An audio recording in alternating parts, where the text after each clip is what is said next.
I'll start off with the quote from Ramana Maharishi. The mind is consciousness, which has put on limitations.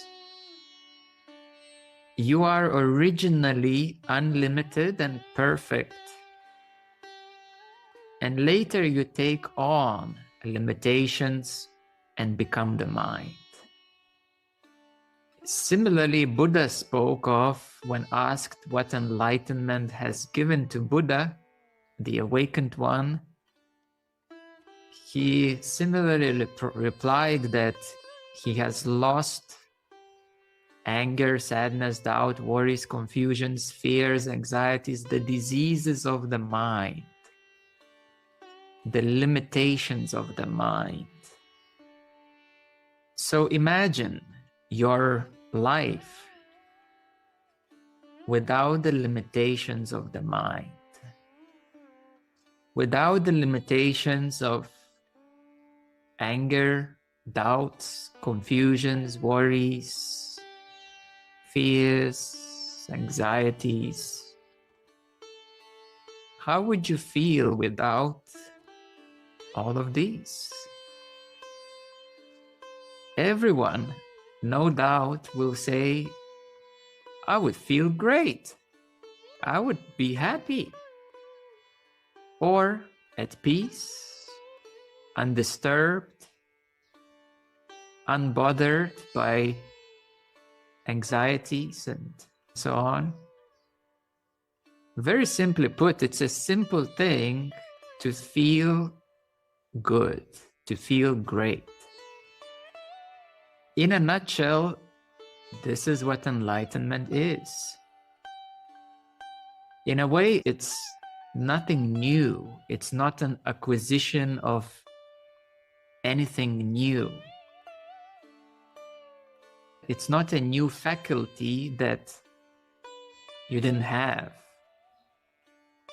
It's more of a removal of obstacles, limitations, removal of camouflage.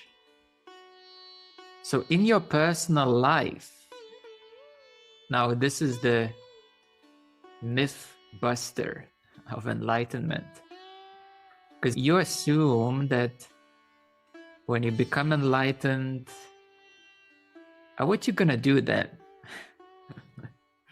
You're gonna sit under the tree and meditate all day long? No, that's probably not gonna happen. And you don't even want it to happen, because if you sit in the park, in New York Park, Central Park, or in the London Park for days and days, probably someone will come to you and say, are you okay? Do you need any, are you homeless? And then if you won't reply, police will come and check you out. And then if they see you that you can't respond to normal questions, they might take you for a checkup. That's what's gonna happen in the West. Very likely. So no, you don't want to do that. So people have many ideas that, oh, maybe this is something for someone else. But actually, it's more of removal of diseases of the mind than something extraordinarily special only for someone in some lucky circumstances. Nothing like that. I always say that being a spiritual teacher or becoming a spiritual teacher, it's like a job, and it's not for everyone. But healing the diseases of the mind is for everyone. In the old days, it was a bit difficult because there were monastic orders. So if you want to heal the diseases of the mind, you kind of had to go to a Buddhist monastery, become a monk, because they wouldn't teach you otherwise. In Japan, you would have to join Zen. That's even more tough. In India, it was a culture of Brahmins and rituals and things like that. Well, there are various. India is very large. But in the old days, it was difficult and it was a bit of an obstacle. But now, you don't have to become a monk. You don't have to quit your job. And that's where personal life is important. Your kids are important. Your household is important. And this has been shown and proven with Lahiri Mahasaya. Because Mahavatar Babaji, when he helped Lahiri to regain his full consciousness, before meeting Babaji, Lahiri was accountant, and after attaining full consciousness, he remained accountant all the way until retirement. And that was in India as well. He has shown that you can still live. He had wife and kids, and he kept his job being accountant and teaching in the evenings, on the weekends, printing books, all the way until he retired at the proper age of retirement, and then focused full time. Because then he retired, he got a pension, so then he could focus full time on teaching. That was the first big one, proving that personal life can continue. And it should continue. And personal life should even become more beautiful. Personal life should blossom. Because without the diseases of the mind, you can receive knowledge more clearly. You're much more connected with yourself, with your intuition, with the flow of life, because you're no longer lost in life. You are beautifully one with life. You are beautifully aligned with the fullness and wholeness of life. You step out of confusing impositions, what others want of you, what society expects of you, trying to put you in a box, and sometimes your parents or relatives or friends or colleagues, they kind of put you in a box and they expect this from you, but that's not who you are. And you flower as a being yourself, being the self as yourself. So self-realization is becoming yourself fully, becoming your authentic self. My first book, Enlightened, Authentic Self, is all about that, because you remove those limitations, impositions, superimpositions, conditioning. You remove those, and then you can be yourself, like I'm speaking literally, yourself. Because in society, everyone becomes programmed, everybody becomes conditioned. in the older days, just 30, 50 years ago, if you got a job, probably you would stick with it for the rest of your life. And now you get a job for 6 months, for 1 year, for 2 years, that's already long term. If you stay in the same job for like 2, 3 years, you're kind of already would be considered as a long-term part of the team. If you've been in the same job for 10 years, it's like, wow, okay, you're really into it. This is something rare, becoming rare these days, to do the same job for 10 years or more. So we are unlocking a lot of new potentials. And we truly are. That's beautiful. So we can develop, we can find ourselves more, what we like, what we do.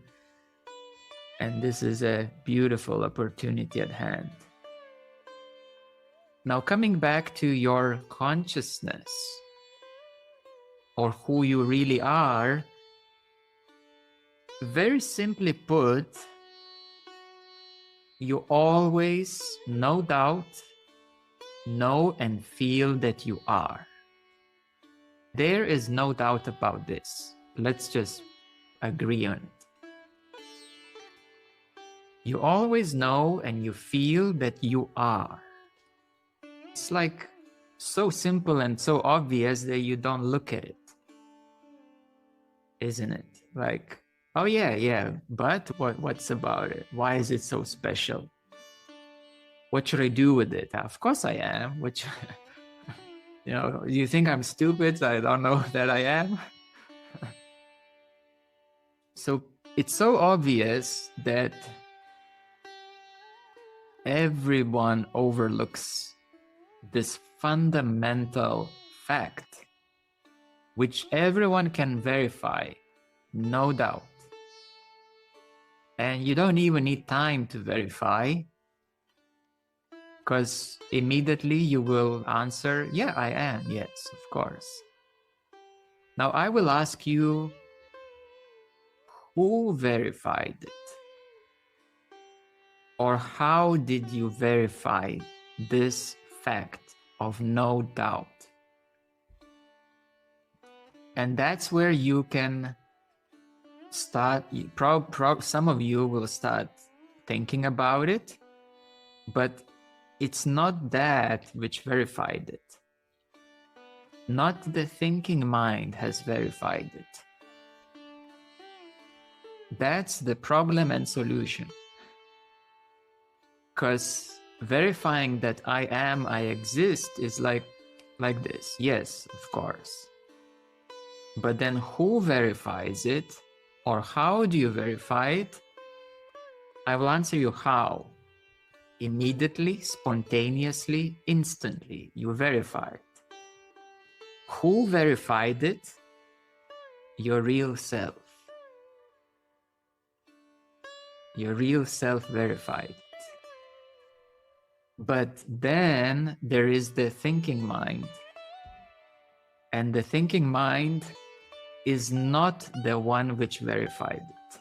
You can think as long as you wish, for days. Well, there are philosophers who spend centuries trying to think about it. They failed. All of them failed. Because it's not the mind that verified it in the first place.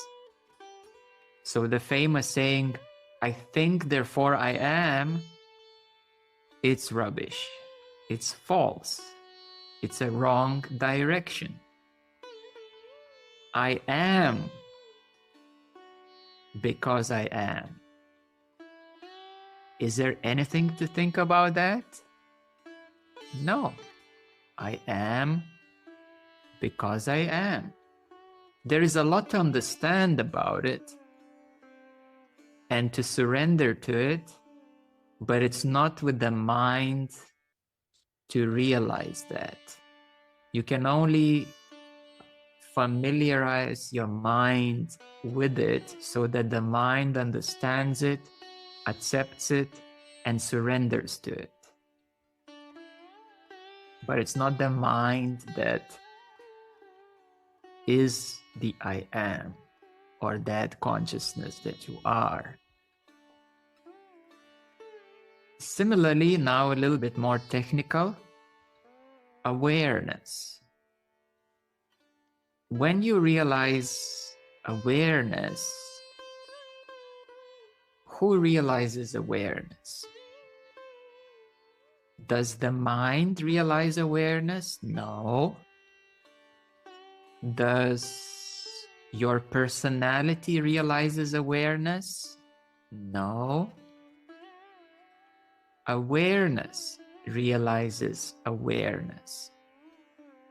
So the same way the I am surrenders to awareness, because awareness realizes awareness. The I am can recognize awareness, can familiarize with awareness, can surrender to awareness. And therefore, when you surrender to awareness, then you are awareness, but not the person. So it's the same principle that goes to the higher levels of consciousness. The principle is the same. Now, coming back a little bit to personal life, when you realize and you settle into the peace that you are, into the sense of being that you are, which is like deep, fundamental, you are no longer lost in the names and forms. It's like fire that can be obscured by smoke. It is your essence, your consciousness, yourself gets obscured by names and forms and the world. It's called veiling or obscuring. So when we settle into that deep sense of I am and the light of awareness and even deeper levels of consciousness, we are no longer confused by obscurities, by names, by forms, by what is this supposed to be? What is the world supposed to be? We're no longer fascinated by illusory concepts, imaginations, in a wrong sense. So there is a lot of relaxation that happens, and we go beyond the structures of the mind that previously we derived identity with, but it never felt right because it always felt shaky. And the ego, of course, when it fights for it,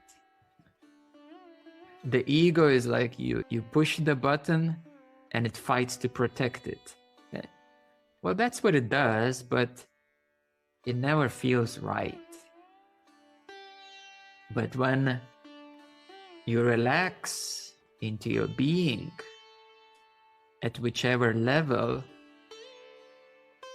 you're no longer reacting in unnatural ways. You're no longer reacting in protection, defending your position. You're no longer reacting into worries and doubts, confusions, the clouds, feeling lost. So how do you feel then when you're no longer reacting to those things? You feel much more stable, in a deeper peace. you feel that you don't derive the sense of identity from something superficial, even if it's a fancy concept.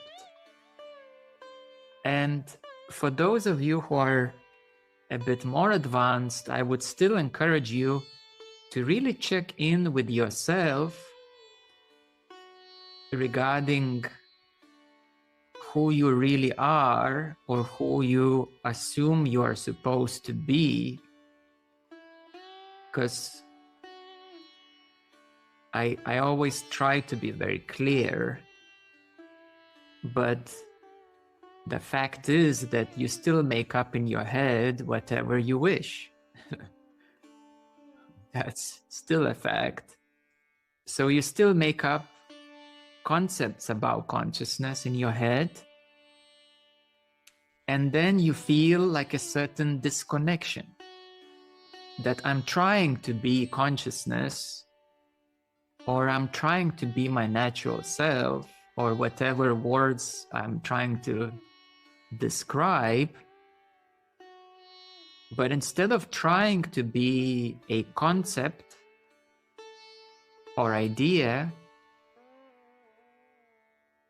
it's always best to rather fall back into a deeper sense of who you already are. Into a deeper sense of who you already are. And that way, then you can work yourself deeper and deeper, next step forward, rather than trying to match yourself with a concept or with a description.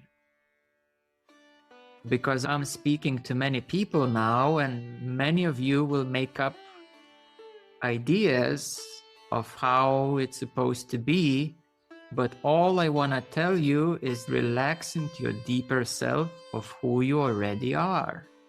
Uniquely you. Uniquely you. So it's not new. I'm not trying to impose anything.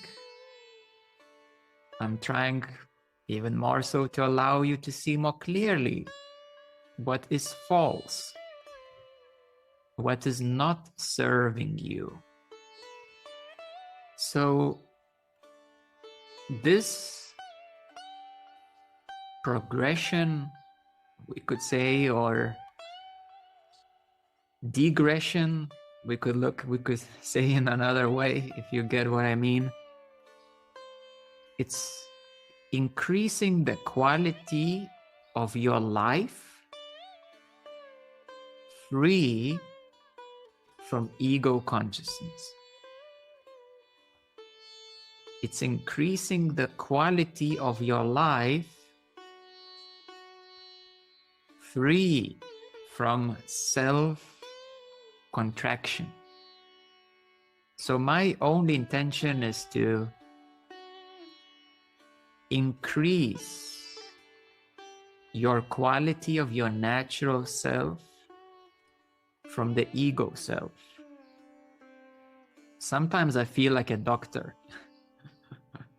Like a doctor who says, listen, I know you assume that you're okay, but I can make you a whole list of diseases of the mind that you have. And then, of course, we work on it.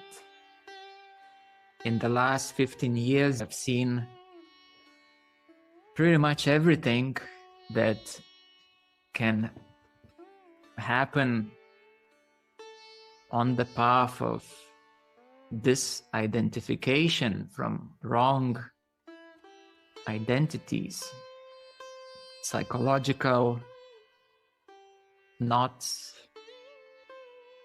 Those are not easy ones. Emotional things typically are not easy, but easier to deal with.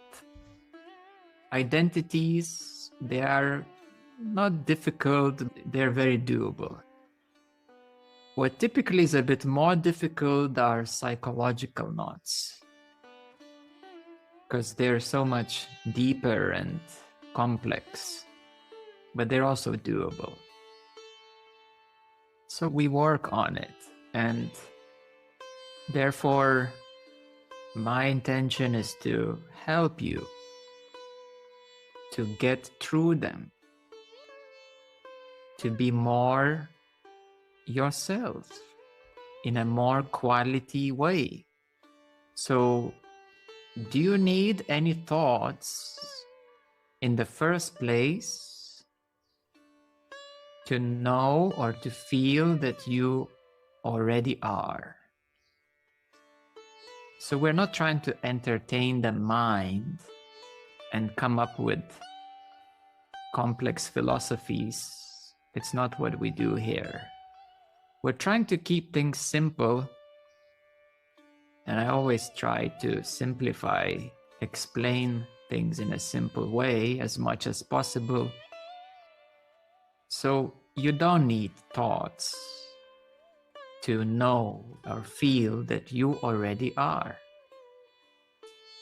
But typically, to stay in that sense that you already are, you need some kind of support. Because typically the mind is shaky. The mind doesn't fully understand it or allow it. So that's why we need to familiarize the mind to who you are. I mean, nowadays, governments are announcing aliens, possibility of aliens. But the biggest alien is your mind. Because this is a good quote for these days. The biggest alien is your mind. I tell you why, because it has alienated you from yourself. There you go. You don't need to look for aliens from the space. The mind has alienated you from yourself. So with a little bit of a joke, I will say that humanity has already been invaded by an alien force,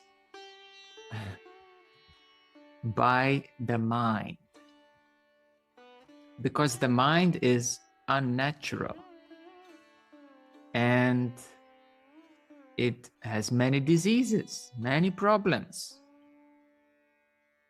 I would see it more as a virus. It's more of a pattern of a virus, how the mind works.